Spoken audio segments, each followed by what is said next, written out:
Episode की शुरुआत में हमें एक जंगल का सीन दिखाया जाता है जहाँ पे एक लड़का होता है जिसका नाम होता है ललड़। वो एक खरगोश को पकड़ने की कोशिश कर रहा होता है, लेकिन तभी वो जो खरगोश होता है वो उसके मुंह पे चढ़ जाता है और उस खरगोश से काफी ज्यादा पिटने के बाद ललड़ रोने लगता है। तभी सामने से आवाज आती है, तुम रो क्यों रहे हो। सामने की तरफ एक लड़का खड़ा होता है जिसका नाम होता है शोमा, जो कि ललड़ का बड़ा भाई होता है जिसने खरगोश को पहले ही पकड़ लिया होता है। शोमा को वहाँ पे देख के ललड़ काफी ज्यादा खुश होता है और उसके पास जाके उसके गले लग जाता है और कहता है फाइनली तुम वापस आ ही गए। उसके बाद वो लोग अपने घर जाने लगते हैं और बातें करने लगते हैं। तभी ललड़ कहता है कि आखिरकार बाहर की दुनिया कैसी है। तभी शोमा कहता है क्या तुम उस दुनिया को देखना चाहते हो। ललड़ कहता है हाँ। तभी शोमा अपने पास से एक बुक निकालता है जो कि एंशिएंट हीरोज के बारे में होती है और तभी उसे ललड़ को दे देता है। उसे लेके ललड़ काफी ज्यादा खुश हो जाता है। अगला सीन कुछ सालों बाद का दिखाया जाता है जहाँ पे ललड़ एक घर के सामने खड़ा होता है। तभी अंदर से आवाज आती है, तुम अंदर आ सकते हो। अंदर जाने के बाद ललड़ कहता है कि आप इस साइड की मेज मैरी हैं। वो कहती है हाँ। उसके बाद वो बताती है कि एंशिएंट टाइम से जो विचेस होती हैं वो सभी लोगों की एक इच्छा को पूरी करती है, लेकिन उसके बदले सामने वाले को कोई सैक्रिफाइस या फिर कोई बड़ी कीमत चुकानी पड़ती है। अब तुम बताओ आखिर तुम यहाँ पर क्यों आए हो। तभी वो बताता है कि मैं दूर देश से आया हूँ यहाँ पे एक सोल्जर बनने के लिए, लेकिन तब तक रहने के लिए मेरे पास कोई भी जगह नहीं है। क्या आप मुझे यहाँ पे अपने घर में रहने की इजाजत दे सकती है। मैरी कहती है ये कोई धर्मशाला नहीं है। उसके बाद वो उससे गाँव का नाम पूछती है। तभी वो बताता है मैं कॉर्नरॉन से आया हूँ। ये बात सुन के मैरी काफी ज्यादा हिल जाती है। उसके बाद वो उससे उसके विलेज चीफ का नाम पूछती है। तभी वो बताता है मेरी विलेज चीफ का नाम आलका है। और तभी वो अपने बैग से एक क्रिस्टल की बॉल भी निकालता है और टेबल पे रख देता है। तभी वो और भी ज्यादा हैरान हो जाती है। तभी बॉल चमकने लगती है और उसके अंदर से एक लड़की निकलती है जो कि होती है उसकी विलेज की आलका। आलका को देख के मैरी काफी ज्यादा डर जाती है और उसके सामने झुक जाती है, क्योंकि जो आलका होती है वो उसकी टीचर होती है। उसके बाद आलका बोलती है इतना ज्यादा घबराने की जरूरत नहीं है क्योंकि ये सिर्फ एक रिकॉर्डिंग है। तभी जो मैरी होती है वो उस क्रिस्टल के ऊपर मारने लगती है और उसे गाली देने लगती है। आलका कहती है मैंने तो रिकॉर्डिंग वाला मजाक किया था। उसके बाद मैरी काफी ज्यादा डरने लग जाती है और वापस से घुटनों पे आ जाती है। तभी आलका कहती है तुम्हारी इस गलती की सजा तुम्हें मिलेगी, और तभी वो उसे एक दिन का बैड लक भी दे देती है। तभी मैरी बताती है कि ये एंशिएंट है और ये पूरे वर्ल्ड को तबाह कर सकती है। तभी वो बताती है कि इनकी एक अलग सिविलाइजेशन है जहाँ पे ये लोग रहते हैं और इनके लिए किसी को भी एक छोटा मोटा कर्ज देना कोई बड़ी बात नहीं है, लेकिन उन्होंने कर्ज मेरे को क्यों दे दिया। ये सब बताने के बाद मैरी वहीं पे सो जाती है और जैसे वो उठती है वो अपने आप को एक ब्लैंकेट में पाती और जो ललड़ होता है वो उसके लिए खाना बना रहा होता है और वो खाना बना के रेडी करके उसके पास ले आता है। तभी कहता है मुझे माफ करना मैंने आपका किचन यूज किया। मैरी कहती है कोई बात नहीं, तुम मेरा किचन यूज कर सकते हो। फिर मैरी कहती है तुम एक सोल्जर बनना चाहते हो ना। ललड़ कहता है हाँ, पर मुझे माफ करना मैं आपको काफी ज्यादा डिस्टर्ब कर रहा हूँ। वो कहता है मेरी विचारधारा काफी ज्यादा अलग है, इस वजह से मैं अपने विलेज में सबसे ज्यादा कमजोर हूँ और मैं एक फिश को भी नहीं पकड़ पाता। वो बताता है मैं बचपन से स्टोरी में आने वाले मेन हीरो को अपना इंस्पिरेशन मानता हूँ और इसी वजह से मैं एक सोल्जर बनना चाहता हूँ। मैरी कहती है क्या ये तुम्हारा रीजन है। क्या तुम्हें एसआरएम में होने वाले एंट्रेंस एग्जाम के बारे में कुछ पता है। तभी वो बोलता है हाँ मुझे पता है, वहाँ पे मैजिक के बारे में काफी कुछ लिखना होगा, इंटरव्यू होगा और साथ में मार्शल आर्ट्स भी होंगी। मैरी बताती है इन सब में मार्शल आर्ट सबसे ज्यादा मेन है। ललड़ बताता है कि असल में स्टैमिना ही मेरी कमजोरी है, इस वजह से मैं मार्शल आर्ट में इतना कुछ खास नहीं हूँ और स्टैमिना की बदौलत ही मैं इस जगह पे पूरे 6 दिन में पहुंच पाया हूँ। तभी मैरी सोचने लगती है कि अजामे से कॉर्नरॉन की दूरी कितनी होगी। तभी वो बोलती है अरे वाह तुम सिर्फ 6 दिन में आ गए, लगता है तुम्हें कोई बहुत अच्छा ट्रांसपोर्टेशन सिस्टम मिल गया होगा। तभी ललड़ बोलता है असल में मैं यहाँ पे भाग के आया हूँ। तभी मैरी कहती है मजाक मत करो। ललड़ बोलता है हाँ ये मजाक नहीं है, असल में मेरे सारे पूर्वजों को यहाँ पे आने में और भी ज्यादा कम टाइम लगता है। मैरी ये बात सुन के काफी ज्यादा हैरान होती है। तभी वो कहता है कि मेरे जो ग्रैंडफादर थे वो तो यहाँ पे सिर्फ 2 दिन में ही आ गए थे। तभी मैरी पूछती है क्या तुम्हें यहाँ पे आते हुए कोई मॉन्स्टर मिले। तभी वो बताता है कि मॉन्स्टर तो नहीं, लेकिन कुछ वाइल्ड एनिमल्स मिले थे। मुझे एक बड़ा सा ग्रास होपर और एक लिजार्ड भी मिली थी। तभी मैरी बोलती है कि अरे इन्हें ही हमारे उधर मॉन्स्टर बोलते हैं। ललड़ बोलता है कि अरे ये मॉन्स्टर थोड़ी ना होते हैं, मॉन्स्टर तो वो होते हैं जो कि बोलते हैं कि ये दुनिया मेरी हो जाएगी। मैरी कहती है अरे उसे डीमन लॉर्ड बोलते हैं, और यही बोलते साथ वो अपने मुंह पे चाय गिरा लेती। तभी ललड़ उसका मुंह साफ करने लगता है। उसके बाद वो बोलता है कि आपका बहुत बहुत शुक्रिया, क्योंकि आप मेरी काफी ज्यादा इंकरेजमेंट कर रही है। तभी जो मैरी होती है उसे काफी ज्यादा अलग सा फील होता है और जैसे वो आईने में देखती है उसका चेहरा काफी ज्यादा चमक रहा होता है। वो ललड़ से कहती है क्या ये किसी तरह का कोई ब्यूटी प्रोडक्ट है। तभी वो कहता है नहीं। मैरी कहती है जरा मुझे दिखाना। तभी जो ललड़ होता है वो रुमाल पे अपना एंशिएंट मैजिक इस्तेमाल करता है और सभी चीजों को चकाचक कर देता है। मैरी कहती है तुम्हारे पास एंशिएंट मैजिक है, और मैंने जो आलका के पास 3 साल तक ट्रेनिंग करी, लेकिन मुझे अभी तक कुछ कर्ज भी मिटाना नहीं आया है। इतने में ललड़ बोल देता है कि मुझे ज्यादा कुछ तो नहीं आता है, लेकिन मैं अपने मैजिक से डाउनफॉल करवा सकता हूँ। तभी जो मैरी होती है वो बहुत ज्यादा हाइपर हो जाती है और वो दीवार में जाके अपना मुंह दे देती है। तभी वो ललर्ड से कहती है कि देखो कल तुम्हारा एंट्रेंस एग्जाम है, लेकिन वहाँ पे जाने से पहले तुम थोड़ी सी कॉमन सेंस सीख लेना। उसके बाद ललर्ड सिटी की तरफ निकल जाता है और काफी ज्यादा खुश होता है क्योंकि वहाँ पे काफी ज्यादा भीड़ होती है और वहाँ पे फेस्टिवल भी आने वाला होता है और वहाँ पे मिलिट्री का टेस्ट भी होने वाला होता है। तभी ललर्ड कहता है कि यहाँ पे मेरे जैसे काफी सारे लोग हैं जो कि सोल्जर्स बनने आए हैं। तभी वो वहाँ पे कुछ लोगों को देखता है जो कि बोल रहे होते हैं कि सिटी में कुछ मॉन्स्टर आ चुके हैं। तभी वो कहता है कि मेरे पास इन सब चीजों के लिए अभी समय नहीं है। तभी एक लड़के को दिखाया जाता है जो कि एक लड़के से टकरा जाता। तभी वो लड़का बोलता है तुम तो बैड प्रिंसेस हो ना, तुम जैसी लड़की एक सोल्जर बनना चाहती है। ये काफी ज्यादा अजीब बात है। हालांकि ये सिर्फ एक ह्यूमर है, लेकिन वो लड़की उसे इग्नोर करती है और वहाँ से जाने लगती है। तभी वो बोलता है अपनी फैमिली के ऊपर ऐसी शर्मिंदगी मत लाना जो वो सह ना पाए। वो लड़की चुपचाप एक गली में चली जाती है और तभी उसे सामने एक बहुत बड़ा ग्रास ऑफर दिखता है। वो जैसे उस लड़की के ऊपर अटैक करने वाला होता है, वो अपनी सेफ्टी के लिए अपनी तलवार बाहर निकालती है, लेकिन वो उसकी तलवार को भी ब्लॉक कर देता है। जैसे वो उस लड़की के ऊपर अपना फाइनल वार करने ही वाला होता है, तभी वहाँ पे ललर्ड एक काफी खतरनाक सी एंट्री करता है और उस ग्रास ऑफर को काफी ज्यादा पीटने लगता है। अब उसे पीटने के बाद वो उसे अपने नॉर्मल हाथों से उसे उठा लेता है और बहुत ज्यादा दूर फेंक के मारता है और ये चीज देख के वो लड़की काफी ज्यादा हैरान होती है।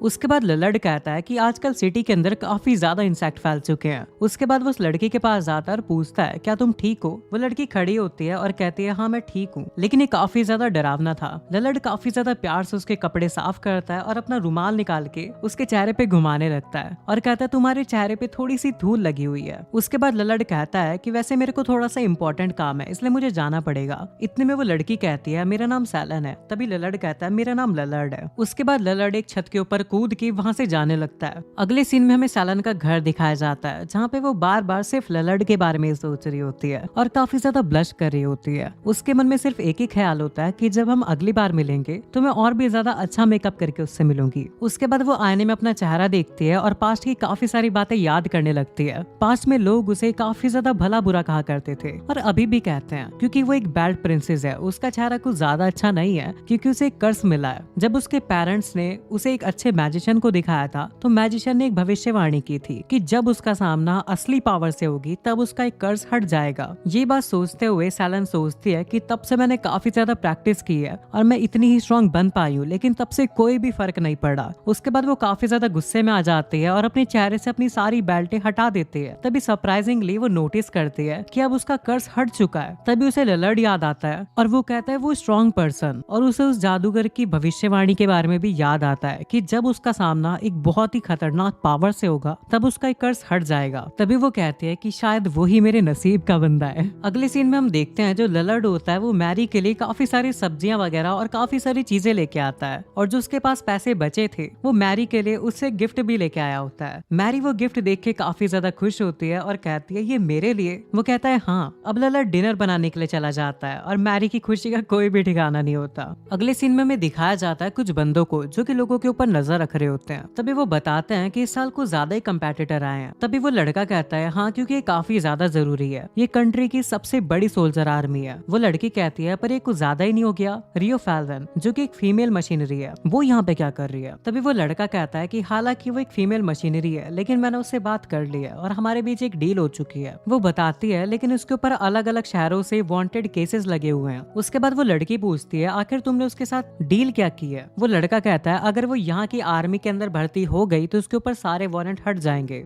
उसके बाद वो लड़की नीचे देखती है और कहती है लेडोकिन का सबसे बड़ा बेटा एलन टॉइन लेडोकिन, इसकी फैमिली मार्शल आर्ट में काफी ज्यादा टॉप पे आती है। उसके बाद वो लड़का कहता है कि तुमने अपनी बेल्ट क्यों हटाई, तुम मजाक कर रही हो, तुम मेरी सक्सेस के ऊपर बोझ बनना चाहती हो। उसके बाद वो मिलिट्री वाला लड़का बताता है कि ये जो लड़का है ये काफी ज्यादा पावरफुल है और इसकी जरूरत आर्मी को बहुत ज्यादा है और हो सकता है ये काफी ज्यादा अच्छे अचीवमेंट भी हासिल कर ले। तभी उसके सामने जो सैलन नाम की लड़की होती है वो वहाँ से चली जाती है। उसके बाद हम देखते हैं एक और लड़की को जिसका नाम होता है रियो और वो कहती है लगता है ये सभी चीजों का एडवांटेज उठाना चाहता है। तभी उसे अपने आसपास एक काफी ज्यादा अजीब सा ऑरा फील होता है और वो कहती है कि यहाँ पे आसपास कोई मॉन्स्टर है क्योंकि वहाँ पे ललॉयड बैठा होता है। वो कहती है अगर मैंने यहाँ पे कोई गलती करी तो मुझे लगता है हम लोग तो गए। तभी ललॉयड कहता है कि देखो मैं आपसे थोड़ा सा टाइम मांगना चाहता हूँ क्योंकि मुझे आपका हाथ काफी ज्यादा पसंद आया। तभी रियो अपना हाथ छुपाती है और कहती है लगता है आज तो मैं गई। तभी ललॉयड उससे माफी मांगता आता है और कहता है कि माफ करना, मैं अपना नाम बताना तो भूल ही गया और आपसे अचानक से बात करने लगा। मेरा नाम है लेलॉयड। तभी जो रियो होती है वो अपने आप को इंट्रोड्यूस करती है और कहती है मेरा नाम है रियो। तभी वहाँ अचानक से सैलन आ जाती है और वो रियो से टकरा जाती है। तभी लेलॉयड कहता है सैलन तुम यहाँ पे क्या कर रही हो, क्या तुम भी एक सोल्जर बनना चाहती हो? वो कहती है हाँ मैं भी एक सोल्जर बनना चाहती हूँ। तभी जो सैलन होती है वो साइको की तरह रियो के पास जाती है और कहती है तुम इस लड़के से दूर रहना। रियो कहती है क्या तुम कोई साइको वगैरह हो?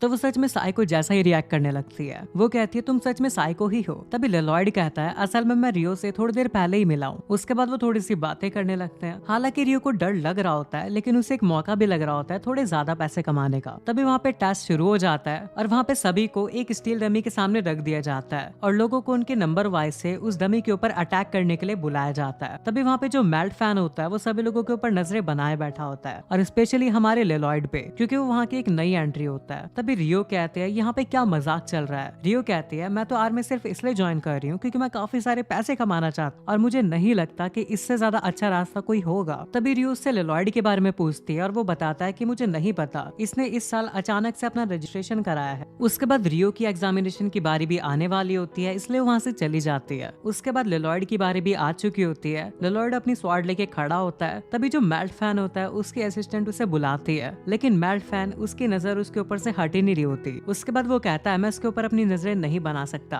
उसके बाद वहाँ से चला जाता है। अगले सीन में मैरी को दिखाया जाता है जो कि अपने घर पे इंतजार कर रही होती है। तभी अलका कहती है आज तो उसका रिजल्ट आने वाला है ना। अलका कहती है तुम्हें क्या लगता है वो लोग उसे एक्सेप्ट करेंगे? मैरी कहती है इसी बात की तो मुझे चिंता है, वो काफी ज्यादा अमेजिंग है लेकिन वो अपनी पावर्स को कुछ मानता ही नहीं। उसके बाद वो बताने लगती है कि एंशिएंट लोगों ने अपना सिविलाइजेशन अलग इसलिए बनाया क्योंकि उन्होंने एक बार वर्ल्ड को बचाया था और लोगों को कोई भी खतरा ना हो इसलिए वो अलग जाके रहने लगे। उसके बाद हमें वापस से लेलॉयड को दिखाया जाता है जहाँ पे सभी लोग अपना रिजल्ट देख रहे होते हैं लेकिन लेलॉयड का नाम वहाँ पे रिजल्ट में कहीं पे भी नहीं होता। उस पूरे बोर्ड पे लेलॉयड का नाम कहीं पे भी नहीं लिखा होता और ये चैप्टर यहीं पे एंड हो जाता है। चैप्टर 2 की शुरुआत में हम देखते हैं कि मिलिट्री एग्जाम के रिजल्ट्स आ चुके होते हैं और जो भी लोग सेलेक्ट हुए होते हैं वो लोग क्लास के अंदर आ चुके होते हैं और वहाँ पे जो सैलन और रियो होते हैं वो अपने लेलॉयड को ही ढूंढ रहे होते हैं। तभी रियो बोलती है कि यहाँ पे लेलॉयड नहीं है, शायद से मेल्ट फैन को उसके बारे में पता होगा लेकिन वो खुद भी उसे ही वहाँ पे ढूंढ रहा होता है। तभी कॉलन उसे मारती है और कहती है अपने मेन काम पे फोकस करो। उसके बाद वो बताती है कि असल में दो आर्मियों के बीच में जंग होने वाली है। तभी जो मेल्ट फैन होता है वो अपने मन में सोचता है कि अगर यहाँ पे लेलॉयड नहीं हुआ तो हमारी आर्मी तो गई तेल लेने। और जो बाकी के लोग होते हैं यानी जो सैलन और रियो होते हैं वो भी लेलॉयड के बारे में ही सोच रहे होते हैं। उसके बाद कॉलन बोलती है कि सबसे पहले हमें हमारी प्रिंसेस मारिया को ढूंढना पड़ेगा। उसके बाद वो बोलती है कि जो भी बंदा मारिया को ढूंढेगा उसे एक स्पेशल प्राइज दिया जाएगा और प्रमोशन के साथ में जो वो चाहे वो मिलेगा। अगले सीन में हमें लेलॉयड को दिखाया जाता है जो कि कहता है कि मैं फेल हो गया, शायद से मुझ में ही कोई कमी रह गई होगी। जाते जाते उसे बोर्ड पे एक पैम्पलेट दिखता है जहाँ पे रेस्टोरेंट के लिए एक भर्ती का ऑफर दे रखा होता है। जो लेलॉयड होता है वो डायरेक्ट वहीं पे चला जाता है तो जो रेस्टोरेंट का मालिक होता है वो उसके ऊपर हमला कर देता है लेकिन तभी लेलॉयड उससे बच जाता है और उनसे कहता है कि मैं कोई बुरा आदमी नहीं हूँ, आप मेरे ऊपर अटैक मत कीजिए।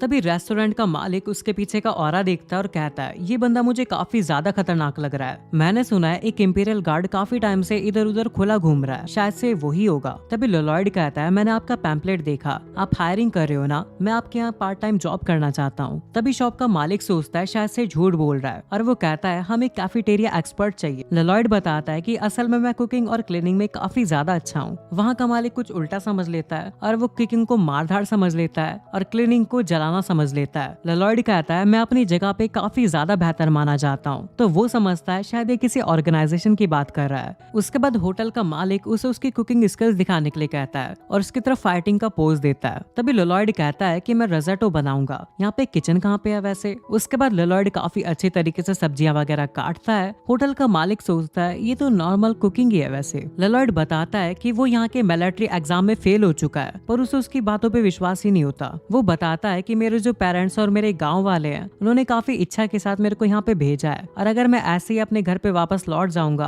तो उनके सारे सैक्रिफाइसेस बर्बाद हो जाएंगे, इसलिए मैं अगले साल तक यहाँ पे वेट करूंगा और वापस से टेस्ट दूंगा। तभी मालिक को भी लगने लगता है कि ये कोई खास बंदा नहीं है और ये एक नॉर्मल ही बंदा है। तभी उसकी बातों पे विश्वास करने लगता है। तभी उसे वो बात याद आ जाती है जब लेलॉयड ने उसके अटैक को इजिली डॉज कर लिया था। अगले सीन में हम मेल्ट फैन, सैलन और रियो को देखते हैं जो कि लेलॉयड का पेपर देख रहे होते हैं जहाँ पे उसने काफी अजीब अजीब अजीब सी ड्राइंग्स बना रखी होती है। तभी कॉलिन वहाँ पे आ जाती है और मेल्फैन के मारती है और कहती है तुम फिर यहाँ पे मजाक कर रहे हो। सैलन लेलॉर्ड की ड्राइंग्स को देख के उसकी काफी ज्यादा तारीफ करती है। तभी रियो बोलती है ये हमारी अकेडमी की सबसे पागल लड़की है, इसकी बातों पे ध्यान मत दो। तभी जो कॉलिन होती है वो काफी ज्यादा हैरान हो जाती है और वो उसके आंसर्स को देखती है और कहती है ये तो एंशिएंट कैरेक्टर्स हैं। रियो मेल्फैन से पूछती है आखिर ये क्या होती है। तभी कॉलिन मेल्फैन को मारती है क्योंकि वो कहती है उसे नहीं पता। कॉलिन पूछती है आखिर लेलॉर्ड है कहाँ। तभी सैलन और रियो कहती है हमें वो नहीं मिला, शायद से वो फेल हो चुका है। अगले सीन में हमें लेलॉर्ड दिखाया जाता है जो कि उसके शॉप के ओनर को अपनी डिश बना के देता है टेस्ट करने के लिए। लेकिन जो रेस्टोरेंट का मालिक होता है वो काफी ज्यादा डर रहा होता है, उसे लग रहा होता है कहीं इसने इसके अंदर जहर तो नहीं मिला दिया, लेकिन वो अपने दिल पे भरोसा करके उसे खा लेता है। अगले सीन में हम रियो और सैलन को देखते हैं जो कि कॉलिन से पूछती है आखिरकार ये चीज होती क्या है। तभी कॉलिन बताती है कि कुछ ऐसे लेटर्स होते हैं जिसमें तुम्हें किसी भी तरह के वर्ड्स बोलने नहीं होते, ना ही कुछ लिखना होता है, बस तुम इस चीज को बना दो, तुम्हारा जो मैजिक है वो सक्सेसफुल हो जाएगा। तभी कॉलिन मेल्फैन से पूछती है क्या तुमने उसके इंटरव्यूअर से पूछा कि आखिर वो फेल कैसे हुआ। उसके बाद मेल्फैन कहता है कि इंटरव्यूअर ने मुझे बताया कि उस बंदे ने झूठ बोला कि वो रेनफॉल करवा सकता है। तभी रियो को भी उसकी बात पे विश्वास नहीं होता, लेकिन कॉलिन बोलती है कि हो सकता है कि वो ऐसा कर सकता हो क्योंकि ये एंशिएंट कैरेक्टर्स है, क्योंकि ये इतने ज्यादा पावरफुल हो सकते हैं कि उससे बंदा कुछ भी कर सकता है। तभी कॉलिन कहते हैं कि अगर लेलॉर्ड के पास इतनी ज्यादा पावर है तो हमें कुछ करना ही होगा। इधर हम देखते जो रेस्टोरेंट का मालिक होता है उसे लेलॉर्ड का रिजोटो काफी ज्यादा पसंद आता है। अब वो सोचता है कि वो उसे हायर कर ही ले। उसके बाद वो उसे अपना नाम बताता है कि उसका नाम क्रोम है। तभी लेलॉर्ड भी उसे खुद से इंट्रोड्यूस कराता है। अब वो ओनर कहता है कि मैं इस बच्चे को अकेला नहीं छोड़ सकता क्योंकि ये काफी ज्यादा खतरनाक है। उसके बाद हमें वापस से उन 4 लोगों को दिखाया जाता है जो कि लोग सोच रहे होते हैं कि अब हमें क्या करना चाहिए। सैलन बोलती है ऐसा करते हैं हम लोग प्रिंसेस को ढूंढ लेते हैं और ये टॉपिक रखेंगे कि लेलॉर्ड को वापस से हमारे स्कूल में ले लिया जाए। अगले सीन में हमें लेलॉर्ड को दिखाया जाता है जो कि घर पे जाके अल्का और मैरी को बताता है कि वो फेल हो चुका है। ये बात सुन के अल्का गुस्से में कहती है चलो इस कंट्री को तबाह कर देते हैं। मैरी कहती है तुम ऐसा नहीं कर सकती। अल्का कहती है मैं तो सिर्फ मजाक कर रही थी, 80% को तबाह करेंगे और 20% को छोड़ देंगे। लेलॉर्ड कहता है कि मैं अगले साल तक वेट करना चाहता हूँ, मैं फिर से यहाँ पे एग्जाम देना चाहूंगा। अल्का कहती है तो ठीक है हम विलेज चलते हैं और वहाँ पे आराम से रहेंगे। उसके बाद लेलॉर्ड मैरी से कहता है क्या मैं आपके साथ कुछ साल तक और रह सकता हूँ, मतलब एंट्रेंस एग्जाम तक। वो कहता है फिक्र मत कीजिए, मैं आपके ऊपर ज्यादा बोझ नहीं बनूंगा, मैंने एक पार्ट टाइम जॉब ढूंढ ली है जिससे मेरी अर्निंग होती रहेगी। मैरी कहती है देखो मुझे सबसे कोई प्रॉब्लम नहीं है। उसके बाद जो लेलॉर्ड होता है वो अल्का की तरफ देखता है और अल्का भी उसे परमिशन दे देती है। उसके बाद जो लेलॉर्ड होता है वो डिनर बनाने के लिए वहाँ से चला जाता है। उसके बाद मैरी कहती है मैं काफी ज्यादा सरप्राइज हो चुकी हूँ कि आपने उसे परमिशन दे दी। तभी अल्का बोलती है कि वो इतना ज्यादा प्यारा बच्चा है कि उसे कैसे परमिशन न देती। उसके बाद अल्का कहती है कि देखो जब लेलॉर्ड यहाँ पे है तो मैं भी क्यों ना एक अच्छा सा रूम देख के यहीं पे रह लेती हूँ। उसके बाद मैरी कहती है कि मैं चाहती हूँ मास्टर आप इस कंट्री को बचाओ। तभी अल्का कहती है कि बताओ इस कंट्री की सिचुएशन कैसी है। तभी वो बताती है कि कंट्री काफी ज्यादा खतरे में है,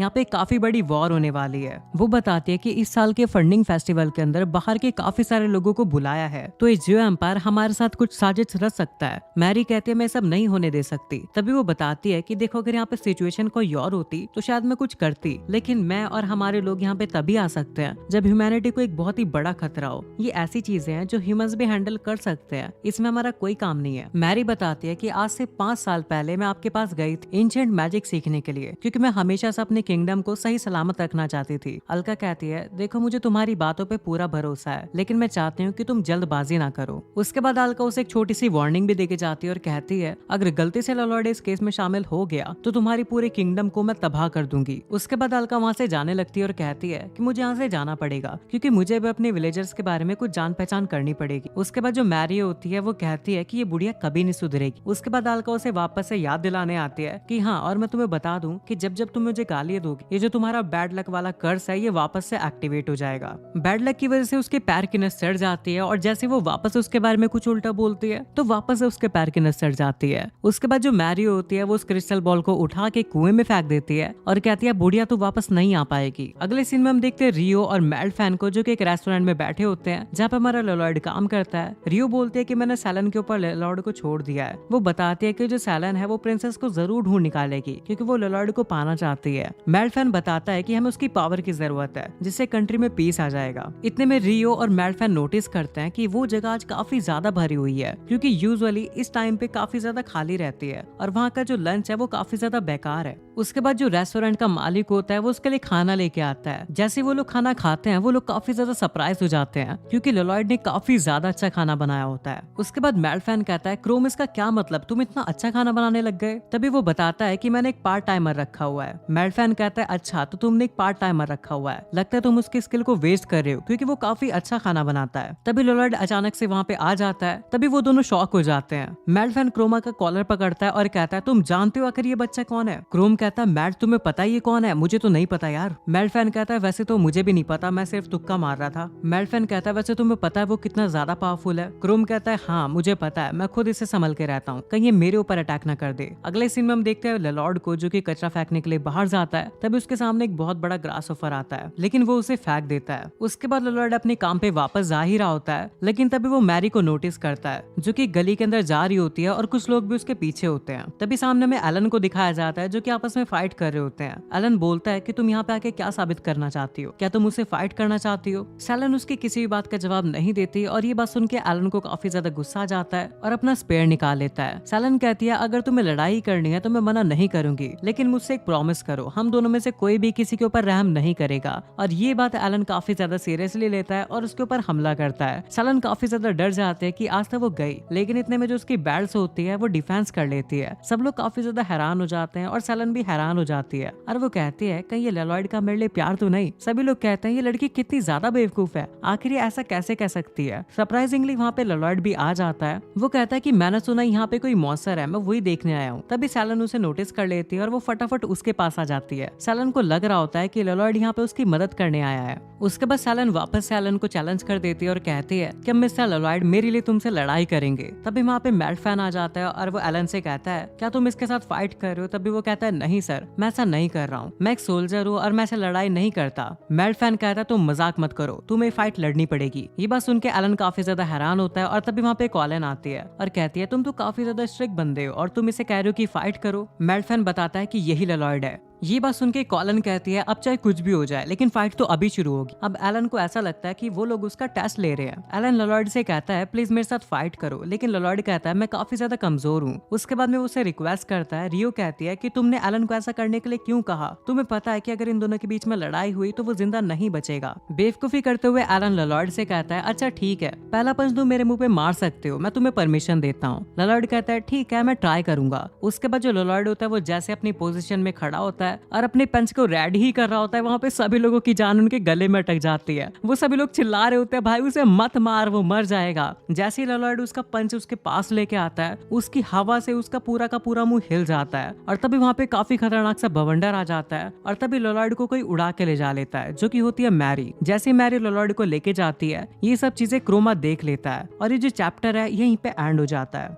चैप्टर 3 की शुरुआत में हम देखते हैं मैरी को जो कि लॉयड को उड़ा के ले जा रही होती है। उसके बाद उसे डांटना शुरू करती है। लॉयड कहता है मुझे माफ करना, मैं आइंदा ऐसा कुछ भी नहीं करूंगा जिससे आपको तकलीफ हो और आपकी सारी बातें मानूंगा। और ये बात सुन के मैरी काफी ज्यादा खुश होती है और नोज ब्लेड करने लग जाती है। उसके बाद मैरी कहती है कि तुम ऐसा नहीं करना चाहिए वरना बुरे लोग तुम्हारा फायदा उठाएंगे जैसे कि मैं। लॉयड कहता है लेकिन आप तो काफी ज्यादा अच्छे हो। और ये बात सुन के उसकी वापस से नोज ब्लेड शुरू हो जाती है। तभी उसकी नजर नीचे क्रोमा पे जाती है जो कि नीचे खड़ा होता है। उसके बाद वो लोग नीचे जाते हैं। तभी क्रोमा लॉयड को कहता है कि तुम दुकान के अंदर जाओ। उसके बाद जो क्रोमा होता है वो उस लड़के के सामने झुक जाता है और वो कहता है मुझे काफी ज्यादा खुशी हुई कि आप जिंदा हो। मैरी कहती है मेरी बात तो ठीक है लेकिन तुम यहाँ पे क्या कर रहे हो। क्रोमा बोलता है आपके जाने के बाद मैंने भी आर्मी से रिजाइन कर दिया और यहाँ पे कैफेटेरिया खोल दिया, पर मैंने अपनी तलाश को जारी रखा और मैं आपको ढूंढता रहा। मैरी कहती है इस दौरान हम दोनों ने काफी ज्यादा सफर किया लेकिन क्या करें, हम अपनी कंट्री के लिए कुछ तो करना ही पड़ेगा। यहाँ पे मास्टरमाइंड काफी ज्यादा बढ़ चुके हैं। यहाँ पे लोग एक दूसरे के ऊपर साजिश कर रहे हैं, स्पेशली जीरो एम्पायर के किंग को इस्तेमाल किया जाएगा। इसलिए मैं चाहती हूँ कि तुम अपना नेक्स्ट मूव अभी से चल दो। क्रोमा इस बात के लिए रेडी हो जाता है। अगले सीन में दिखाया जाता है मेल्टफैन और कॉलिन को। कॉलिन मेल्टफैन से पूछती है आखिर तुम इतनी ज्यादा पढ़ाई और प्रैक्टिस क्यों करते हो। तो मेल्टफैन कहता है इस कंट्री की पीस के लिए, क्योंकि मैं नहीं चाहता कि जो मेरे साथ हुआ वो किसी और के साथ भी हो। मेल्टफैन का पास्ट काफी ज्यादा बुरा रहा होता है क्योंकि उसकी फैमिली को जीरो एम्पायर ने कुछ फ्यूड सप्लाई के लिए खत्म कर दिया था और ये चीज वो नहीं सह पा रहा था।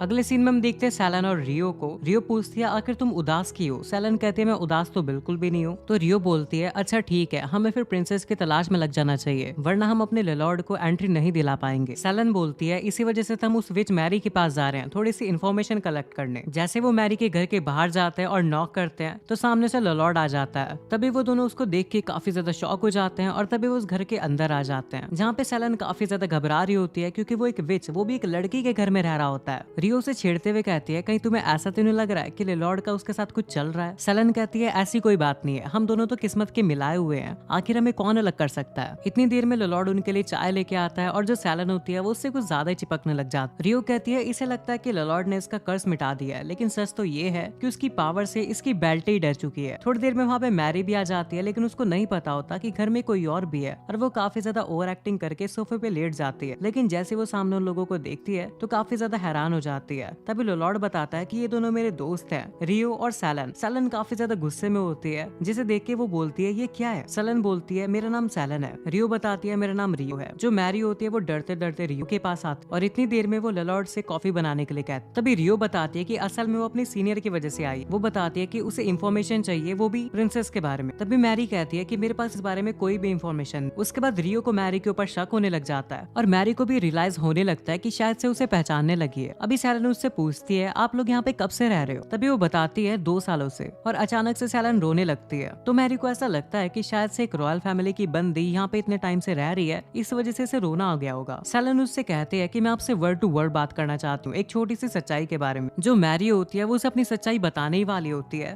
तभी सेलन पूछती है आखिर तुम्हारा लॉर्ड के साथ क्या रिश्ता है, क्या तुम उसकी ब्राइड हो। मैरी उन्हें सच्चाई बताने ही वाली होती है कि वो प्रिंसेस है, लेकिन ये बात सुन के वो काफी ज्यादा हैरान हो जाती है। रियो भी काफी ज्यादा हैरान हो जाती है और वो कहती है मुझे तो लगा था कि वो ये पूछेगी कहीं ये प्रिंसेस तो नहीं है। तभी मैरी कहती है अरे नहीं नहीं, मैं उसकी कोई ब्राइड नहीं, मैं सिर्फ उसकी नेफ्यू हूँ। ये बात सुन के सेलन काफी ज्यादा खुश हो जाती है और रियो कहती है तो आप इतनी ज्यादा हैरान क्यों गई। तभी वो बहाना बना देती है और उस बात को टाल देती है। तभी सेलन कहती है मैं आपसे रिक्वेस्ट करती हूँ प्लीज आप हमें बता दीजिए जिससे हम लॉर्ड को स्कूल में एडमिशन दिलवा सके। मैरी बोलती है अच्छा तो ये सब लॉर्ड के लिए है, मैं तुम्हें ये तो नहीं बता सकती कि आखिर प्रिंस का क्या मामला है, लेकिन मैं तुम्हें एक ऐसी इन्फॉर्मेशन दे सकती हूँ जो तुम किंग के साथ एक्सचेंज करोगे तो तुम्हें काफी अच्छा रिवॉर्ड मिल जाएगा। रियो बोलती है अगर तुम्हें इतनी इंपॉर्टेंट जानकारी पता है तो तुम कोई नॉर्मल विश नहीं हो, आखिरकार तुम हो कौन। तभी मैरी बताने लगती है कि आखिर असल में वो है कौन। तभी उधर से लॉर्ड आ जाता है और वो कहता है कि सॉरी मैरी मुझे पता लग चुका है, तुम इस कंट्री की सेवियर हो। और एग्जाम्पल देने लगता है कि कैसे वो उसे अपने साथ उड़ा के ले आए और उसने मॉन्स्टर के साथ भी अकेले लड़ाई करी। उसके बाद मैरी सोचती है आखिर ये सब कब हुआ।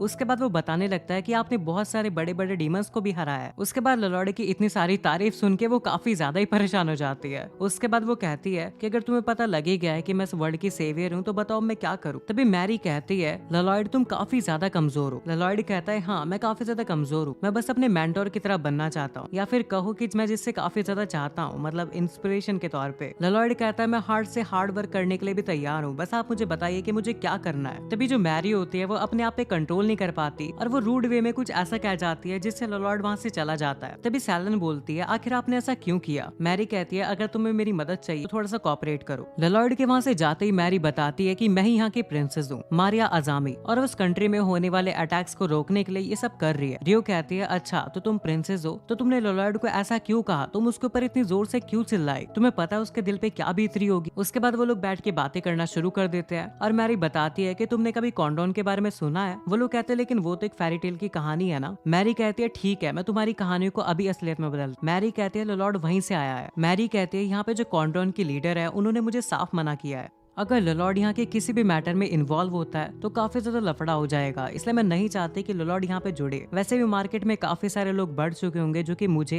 यानी प्रिंसेस को ढूंढने की काफी ज्यादा कोशिश करेंगे, जिंदा या मुर्दा। उसके बाद सैरन और रियो पूछती है आखिर ये सब कौन कर रहा है, तो वो बताती है कि कोई मास्टरमाइंड है जो कि एक वॉर को स्टार्ट करवाना चाहता है। रियो मैरी के साथ कॉर्पोरेट करने के लिए मान जाती है। अगले सीन में हमें लॉर्ड को दिखाया जाता है जो कि कहता है मैं शायद अपने बुक के हीरो की तरह ना बन पाऊं। उसके बाद हम मैरी को देखते हैं जो कि छत पे काफी ज्यादा उदास बैठी होती है और कहती है कि मैं तो सिर्फ अपने फादर की फैलाई हुई गंदगी को साफ कर रही हूँ। तभी पीछे से आल्का आ जाती है और कहती है मुझे काफी ज्यादा खुशी हुई कि तुमने लॉर्ड को अपने मामले से काफी ज्यादा दूर रखा। मैरी कहती है हाँ क्यों नहीं, मैं अपना मामला अपने हिसाब से निपटा सकती। तभी आल्का कहती है एक बात तो बताना जरा, आखिर मेरी क्रिस्टल बॉल कुएं के अंदर क्या कर रही थी। मैरी को लग रहा होता है कि आल्का उसके ऊपर काफी ज्यादा गुस्सा करने वाली है, इसलिए वो कांपने लगती है। लेकिन आल्का कहती है कि डरो मत, मैं बिल्कुल भी गुस्से में नहीं, मैंने वैसे भी तुम्हें पहले एक कर्ज दिया था ना, अब वो हर 10 सेकंड में एक्टिवेट हो जाएगा अगर तुम मुझे मन में भी कुछ बोलोगे। लगभग। उसके बाद वो बताती है वैसे वो कल फेस्टिवल में ललॉयड के साथ डेट पे जाना चाहती है, इसलिए तुम्हें ज्यादा घबराने की जरूरत नहीं है। उसके बाद अलका वहाँ से चली जाती है और नेक्स्ट सीन में हमें सेलेना और रियो को दिखाया जाता है जो कि लोगों को पकड़ पकड़ के उनसे इन्वेस्टिगेशन कर रहे होते हैं, लेकिन जाहिर तौर पे उन्हें सिर्फ वहाँ पे पॉजिटिव बातें जानने को मिल रही होती है। इधर हम देखते हैं अलका और ललॉयड को, जो कि ललॉयड काफी ज्यादा बुरा बिहेव कर रहा होता है कि वो काफी ज्यादा बेकार है।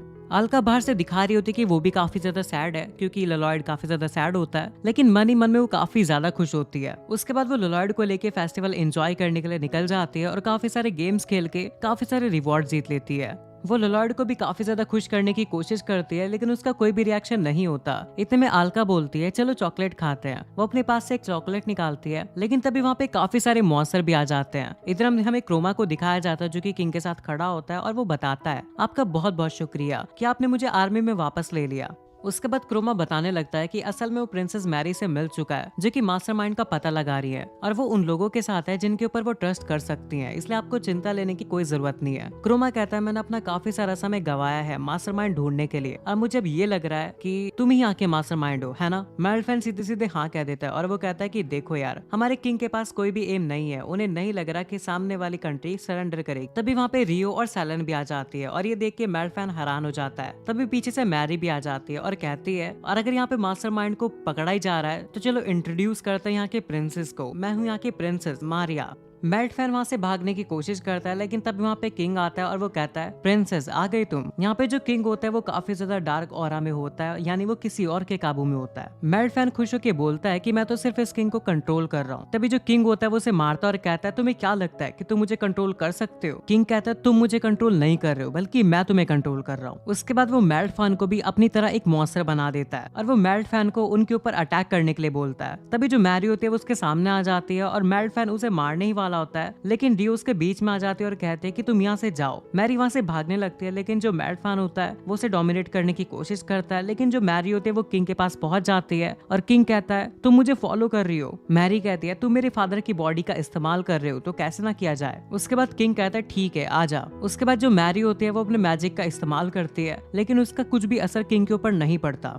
उसके बाद मैरी अपने मैजिक का इस्तेमाल करते हुए एक जगह से दूसरी जगह जाके उसे थोड़ा भटकाने की कोशिश करती है। जैसे वो उसे खत्म करने वाली होती है तभी उसे उसके फादर का रियल चेहरा दिख जाता है और वो हैरान होकर पीछे हट जाती है। मैरी भी थोड़ी घायल हो चुकी होती है। तभी वहाँ पे जो किंग आता है उसके अंदर अभी भी डीमन होता है जो कि मैरी को उठा लेता है। उसके बाद किंग देखता है कि अगर वो उसके ऊपर एक दो अटैक भी कर देगा तो वो खत्म हो जाएगी। किंग कहता है तुम यहाँ पे मरने वाली हो, और ये बात मैरी को भी पता होती है कि अगर यहाँ पे ऐसा ही चलता रहा तो शायद से कुछ हो जाएगा। उसके बाद में वो कहती है कि मैंने अभी तक ललॉयड को अपने इस बिहेवियर के लिए माफी भी नहीं मांगी है, इस वजह से मैं इसे यहाँ पे खत्म होने नहीं दे सकती। उसके बाद वो वापस से खड़ी हो जाती है और कहती है कि तुमने मेरी फैमिली को खत्म कर दिया है, लेकिन तुमने अभी मुझे नहीं खत्म किया। उसके बाद किंग कहता है कि आज नहीं तो कल इस पूरे वर्ल्ड को खत्म होना है, तो मेरे रास्ते में मत आओ और ये सब डीमन लॉर्ड को हैंडल करने दो। डीमन लॉर्ड सुन के मैरी को काफी ज्यादा शॉक लगता है और वो कहती है एक मिनट तुम डीमन लॉर्ड हो, और ये चैप्टर यहीं पे एंड हो जाता है। चैप्टर 4 की शुरुआत में हमें काफी सारे ग्रास ऑफर मॉन्स्टर दिखाए जाते हैं जो कि सभी लोगों के ऊपर हमला कर रहे होते हैं। तभी में ललॉयड को दिखाया जाता है जो कि अपनी एक फिंगर से दोनों मॉन्स्टर को मार देता है। उसके बाद ललॉयड कहता है कि यहाँ पे काफी सारे लोग कह रहे हैं कि बहुत सारे मॉन्स्टर आए हैं, लेकिन यहाँ पे तो सिर्फ इंसेक्ट्स हैं, आखिर ये मॉन्स्टर कहाँ पे गए। उसके बाद ललॉयड अलका से कहता है कि मुझे एक जगह पे जाना है, प्लीज मुझे वहाँ पे जाने दो, क्योंकि वहाँ पे मैरी एक मॉन्स्टर से लड़ रही है और वो खतरे में हो सकती। भले ही मैरी ने उसे वहाँ पे जाने के लिए मना किया था, लेकिन फिर भी मैं वहाँ पे जाऊंगा। उसके बाद सीन कट होता है और यहाँ पे हम देखते हैं मैरी को जो कि डीमन लॉर्ड से कहती है कि डीमन लॉर्ड, अलका ने कहा था कि अगर कोई डीमन लॉर्ड हमला करता है तो कॉन्डॉन विलेज के लोग उनकी मदद जरूर करेंगे। उसके बाद मैरी कहती है क्या तुम ये बात मुझे 2 दिन पहले नहीं बता सकते थे। उसके बाद मैरी काफी अजीब सी हरकतें करने लगती है। डीमन लॉर्ड कहता है ये तुम क्या कर रही हो,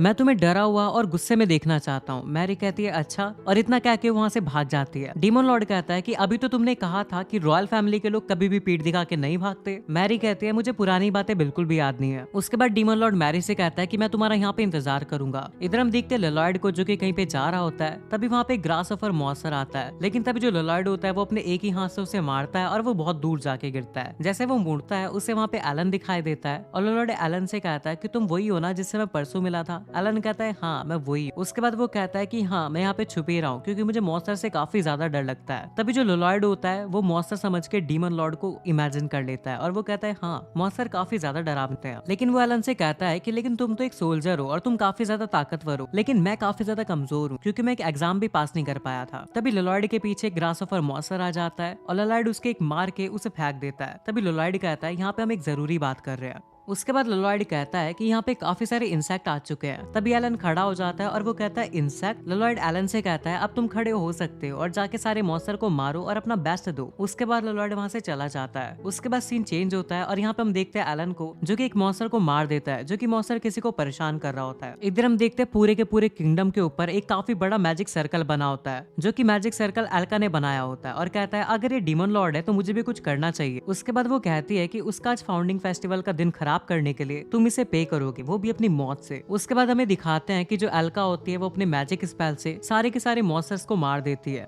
इधर हम देखते हैं मेल्फैन को जो कि सैलन, रियो और क्रोम के ऊपर भारी पड़ रहा होता है। तभी जो सैलन होती है उसकी मैजिक बेल्ट उससे अपना डिफेंस करने लगती है। तभी रियो कहती है कि तुम थोड़ी देर इसे उलझाए रखो, तब तक मैं लेलॉर्ड को लेके आती हूँ। इतने में लोलॉर्ड वहाँ पे खुद ही आ जाता है और वो कहता है इतनी रात को तुम्हें परेशान करने के लिए माफ करना। उसके बाद लोलॉर्ड कहता है मैं यहाँ पे तुम लोगों की मदद करने आया हूँ। उसके बाद वो मेल्फैन से कहता है कि तुम यहाँ पे क्या कर रहे हो। मेल्फैन जैसे उसके ऊपर हमला करता है लेकिन लोलॉर्ड उसे एक ही हाथ से रोक लेता है। उसके बाद लोलॉर्ड मेल्फैन से कहता है कि तुम एक सोल्जर हो, तुम्हें लोगों को बचाना चाहिए ना कि उनके ऊपर हमला करना चाहिए। और ये बात सुन के मेल्फैन थोड़ा थोड़ा ठीक होने लगता है और वो पूरा का पूरा ही ठीक हो जाता है। उसके बाद लोलॉर्ड कहता है कि तुमने फेस्टिवल के अंदर थोड़ा सा जूस पी लिया था, इस वजह से तुम थोड़े से वायलेंट हो गए और ये कॉस्प्ले करने लगे, यानी नाटक करने लगे। ये बात सुन के जो क्रोम, रियो और सेलेना होते हैं उनका मुंह खुला का खुला रह जाता है। लेकिन लोलॉर्ड की ये बात सुन के मेल्फैन के ऊपर वापस से उस डेमन का कब्जा हो जाता है और वो उसके ऊपर हमला करने लगता है। लेकिन जो लोलॉर्ड होता है वो बड़े आराम से बच जाता है और गलती से उसका सिर उसके सर में लग जाता है, जिससे उसका सर फूट जाता है और उस वजह से मेल्फैन की आत्मा निकल जाती है। और जो रियो होती है वो कहती है क्या वो मर गया, लेकिन जो मेल्फैन होता है वो अभी भी थोड़ा सा जिंदा था। उसके बाद वो सभी लोग लोलॉर्ड को बताते हैं कि मैरी अकेले एक मॉन्स्टर से लड़ रही है। तभी सामने के दरवाजे से मैरी भागते हुए आती है और तभी उसके पीछे डेमन लॉर्ड भी आ रहा होता है। तभी लोलॉर्ड कहता है यहाँ पे काफी ज्यादा डेंजर है और काफी सारे मॉन्स्टर भी है, तो आप यहाँ से चले जाइए। तभी वो डेमन लॉर्ड से कहता है कि आपने भी जूस पिया हुआ है। तभी डेमन लॉर्ड उससे कहता है कि आखिर तुम किस बारे में बात कर रहे हो, यहाँ पे क्या डेंजर है। तभी लोलॉर्ड मैरी से कहता है कि आपने मॉन्स्टर को हरा दिया है। मैरी कहती है हाँ मैंने उसे किसी भी तरीके से हरा दिया है। उसके बाद वो बताता है कि ये मेरा पीछा कर रहा था, इसकी पूरी की पूरी बॉडी बहुत ज्यादा गंदी है और इसकी बॉडी काफी ज्यादा स्मेल कर रही है, क्या तुम इसे साफ कर सकते हो। उसके बाद लोलॉर्ड अपना रुमाल से निकालता है और उसके ऊपर अपना एंशिएंट मैजिक यूज करता है। तभी जो डेमन लॉर्ड होता है वो कहता है मुझसे दूर रहो। डेमन लॉर्ड उसके ऊपर हमला करने ही वाला होता है, लेकिन जो लोलॉर्ड होता है वो अपने एक ही हाथ से उसके सारे अटैक को खत्म कर देता है और लोलॉर्ड डेमन लॉर्ड से कहता है कि मुझे सफाई करने दो और मुझसे लड़ाई मत करो। उसके बाद जो लोलॉर्ड होता है वो डेमन लॉर्ड को साफ करने लगता है, जिसकी वजह से डेमन लॉर्ड पूरा का पूरा गायब हो जाता है। और डेमन लॉर्ड गायब होते वक्त कहता है कि आखिर ये कैसा अंत है। और फिर लोलॉर्ड अपने मैजिक से मैरी का टूटा हुआ हाथ भी ठीक कर देता है, जो कि डेमन लॉर्ड ने तोड़ दिया था। उसके बाद सीन कट होता है और हमें उसके एक दिन बाद का सीन दिखाया जाता है, जहाँ पे लोलॉर्ड अपने बड़े भाई का नाम लेता है, जहाँ पे हमें उसके बड़े भाई को दिखाया जाता है जिसका नाम होता है शोमा। और वो दोनों गले मिलते हैं और कहते हैं हम लोग काफी समय बाद मिले हैं। और लोलॉर्ड का बड़ा भाई कहता है कि तुम काफी ज्यादा बड़े हो चुके हो और तुमने एबेडोन को भी हरा दिया है, जो कि एक डीमन लॉर्ड था।